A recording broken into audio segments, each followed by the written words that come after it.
एक बहुत ही बड़ा सबक सीखने को मिलता है। एक बार क्या होता है कि खिलाड़ी फुटबॉल खेल रहे होते हैं और बहुत सारे लोग उनको देख रहे होते हैं, एक छोटा सा बच्चा भी उनको देख रहा होता है, पर उसके चेहरे पे ना बड़ी मायूसी जैसी होती है। तो वो एक बुजुर्ग वहां से निकलते हैं, तो उसको पूछते हैं, बेटा तू परेशान क्यों है, इतना मायूस क्यों है? तो बच्चा कहता है कि अंकल मुझे समझ नहीं आती कि इस बॉल ने इनका क्या बिगाड़ा है। इतनी ठोकरें मार रहे हैं, इतनी ठोकरें इसको पड़ रही हैं यार, ये किस जन्म का बदला ले रहे हैं, इसको क्यों इतनी लातें मार रहे हैं? तो उस बुजुर्ग ने उस बच्चे के सिर पे हाथ रखा और पता क्या बोला कि बेटा इस बॉल का सिर्फ इतना ही कसूर है कि ये अंदर से खोखला है। दोस्तों, जो इंसान अंदर से खोखला होता है, जिंदगी भी उसको इसी तरह से लातें मारती है। इसलिए रोज कुछ ना कुछ नया सीखते रहें। अगर जिंदगी में तरक्की करनी है, अगर आप चाहते हैं कि जिस कुर्सी पे आज कोई कामयाब व्यक्ति बैठा है, अगर उस कुर्सी पे आप बैठना चाहते हो, तो ये देखो कि उस व्यक्ति ने जिंदगी में क्या क्या सीखा, कहां कहां से प्रेरणा ली, किन सिद्धांतों पे वो चला, उनको फॉलो करो। और मैं आपको इतना विश्वास अवश्य दिलाता हूं कि एक दिन आप उस कुर्सी पे जरूर होंगे। इसलिए सुबह दोपहर शाम, ऐसा नहीं कि जिस तरह कल का दिन निकल गया ना, आज का दिन भी निकलना नहीं चाहिए। हमेशा कुछ ना कुछ सीखते रहो। जिस दिन सीखना बंद, कमाना बंद। जब पहली बार हमने जूम एप्लीकेशन का इस्तेमाल किया तो हमें इतनी अच्छी तरीके से चलाना नहीं आती। हमने एक मीटिंग लगाई, उससे सीखा कि हमारी कमी कहां थी। फिर उसके बाद हमने दूसरी मीटिंग लगाई, तो हमने फिर सीखा कि यार पहले से हमने बेहतर मीटिंग लगाई है, पर अब एक कमी नजर आ रही है। कि क्या कमी ये है कि हमारे वहां जो लोग हैं जूम पे, हम 95 to 99 लोग इकट्ठे हो सकते हैं, लेकिन जैसे ही अगला व्यक्ति आता है, एक दो व्यक्ति और उसमें जुड़ने की कोशिश करते हैं, तो मतलब ये बंद हो जाती है एप्लीकेशन।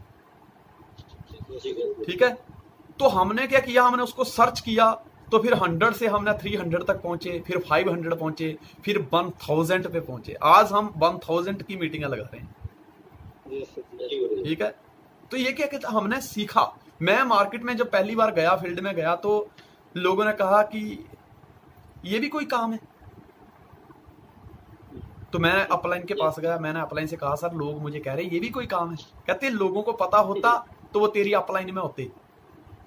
आने वाले टाइम में यही चलने वाला है, तो लोगों की बातों पे माता। मैंने सीखा उनसे।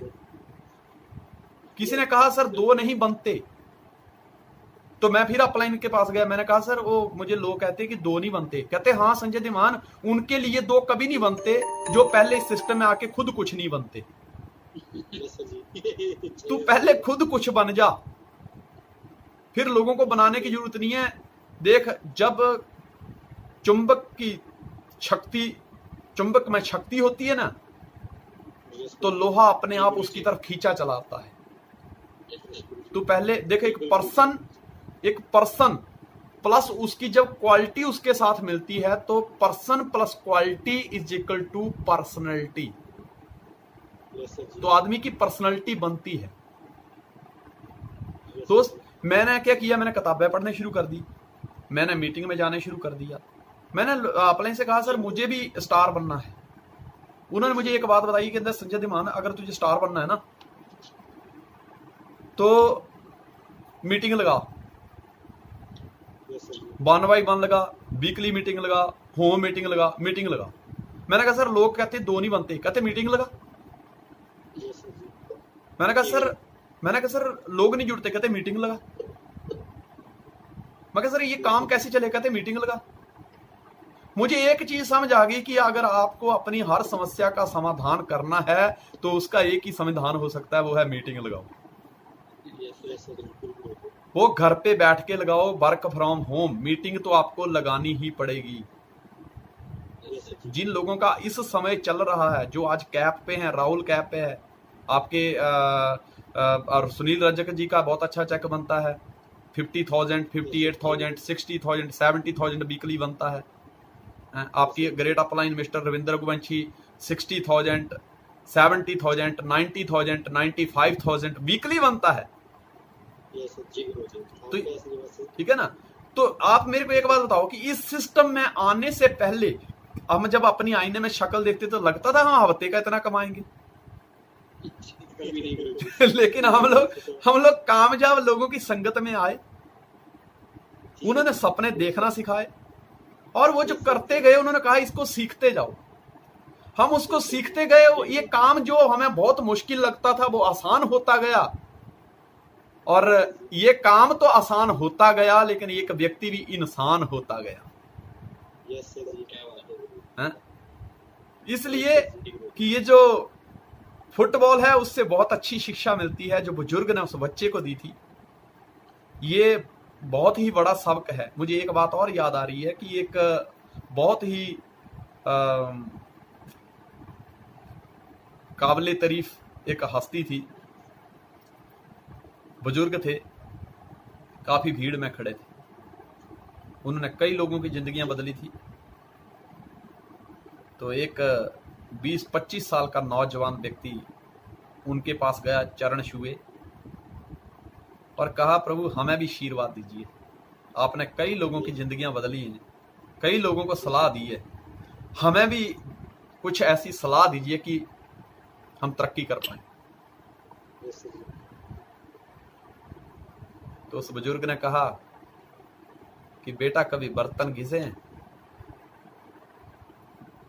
तो बोलता हाँ घिसे हैं। बोले किस तरह से घिसते हो? बोले बस जैसे साबुन लगाते हैं और उससे घिसते हैं बस, कूचे से। बोले बर्तन को अंदर से ज्यादा घिसते हो कि बाहर से? बोले अंदर से। बोले बस ये जिंदगी भी बस उस बर्तन की तरह ही है, इसको जब भी घिसने का टाइम आए तो अंदर से ज्यादा घिसना बस। कभी मैं आपको ये कहना चाहता हूं कि कई बार क्या होता है, इंसान छोटी सी बात पे मतलब घर में झगड़ा करने लग जाता है।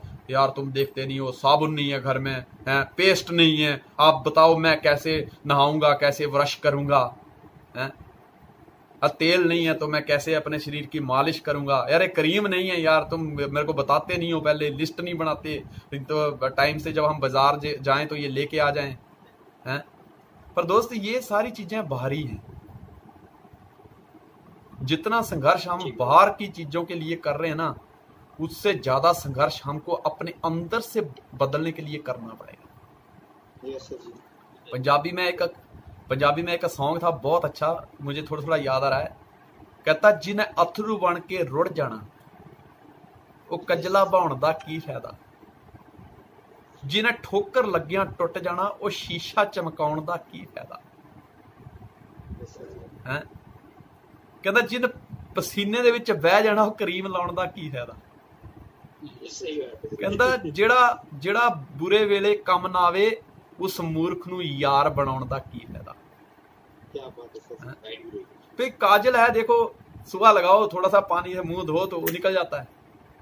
ये सारी चीजें एक उसमें एक बहुत अच्छा सबक मिलता है कि ये सारी चीजें जिनको हम ये समझिए हमारी खूबसूरती के लिए, श्रृंगार के लिए कुछ साधन है जिससे हम कुछ समय के लिए सुंदर दिखते हैं। तो मतलब इसमें हम क्रीम लगाते हैं, पाउडर लगाते हैं, सुंदर इसलिए दिखना चाहते हैं कि हमको कहीं ना कहीं अपने अंदर शंका है कि हम कहीं ना कहीं थोड़े भद्दे हैं।